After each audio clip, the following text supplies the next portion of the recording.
Gold price అనేది ఎప్పుడు పడుతుంది, ఎప్పుడు పెరుగుతుందని ఎవ్వరు ప్రెడిక్ట్ చేయలేరు. గోల్డ్ ప్రైస్ తగ్గడానికి చాలా కారణాలుంటాయి. ఎగ్జాంపుల్ మీకొకటి చెప్తాను.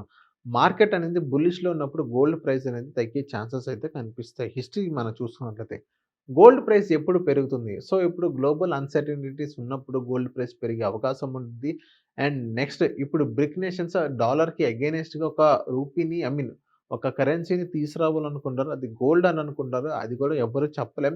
అండ్ నెక్స్ట్ ఇంకోటేంటి సెంట్రల్ బ్యాంక్స్ బయింగ్ చేస్తున్నాయి గోల్డ్‌ని.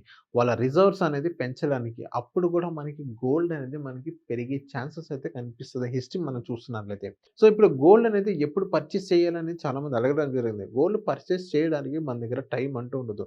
సో, ఇప్పుడైతే కన్సాలిడేషన్ ఫేజ్ మళ్ళీ గోల్డ్ అనేది వన్స్ పెరిగిన తర్వాత తగ్గే ఛాన్స్ అయితే ఉండదు. మెల్లమెల్లగా గ్రాడ్యువల్‌గా తగ్గుతుంది. లేకపోతే గ్రాడ్యువల్‌గా పెరుగుతుంది.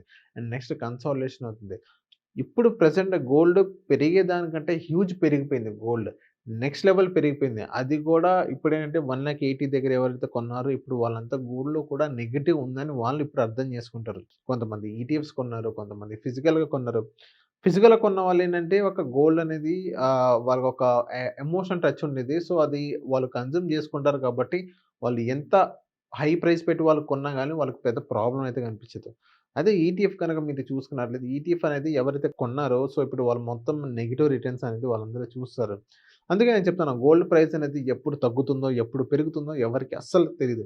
సో, ప్రెజెంట్ మనకి గోల్డ్ ప్రైస్ అనేది 150 నుంచి 151 దగ్గర అక్కడ కన్సాలిడేషన్ అవుతుంది ప్రెజెంట్ గోల్డ్ అనేది.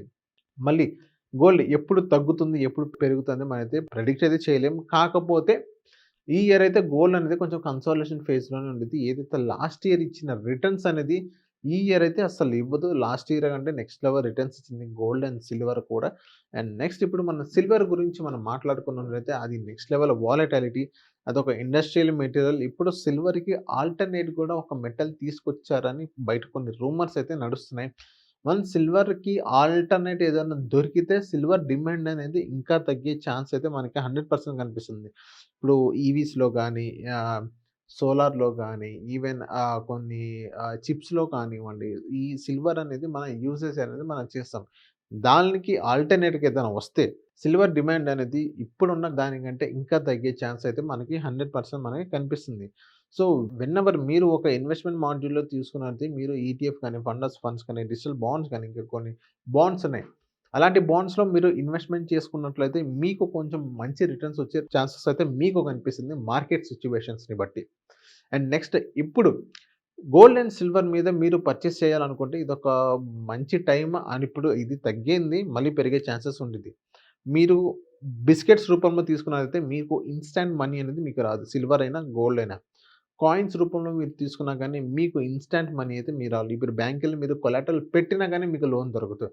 అదే మీరు ఆర్నమెంట్స్ రూపంలో తీసుకున్నట్లయితే గోల్డ్ గానీ, సిల్వర్. గోల్డ్ అనేది ఇప్పుడు మోర్ దెన్ సిల్వర్‌లో కూడా కొంచెం ఇస్తున్నారు. గోల్డ్ అయితే మీకు ఆర్నమెంట్స్ రూపంలో అయితే మీకు నెక్స్ట్ లెవెల్ వెంటనే మీకు కొలాటరల్ అయితే మీకు లభిస్తుంది. సో, ఇలా ఉండిద్దనమాట గోల్డ్ అండ్ సిల్వర్‌లో. మీకు ఇలాంటి ఇన్ఫర్మేషన్ కావాలంటే మా ఛానెల్‌ని ఫాలో అండ్ సబ్స్క్రైబ్ చేయండి.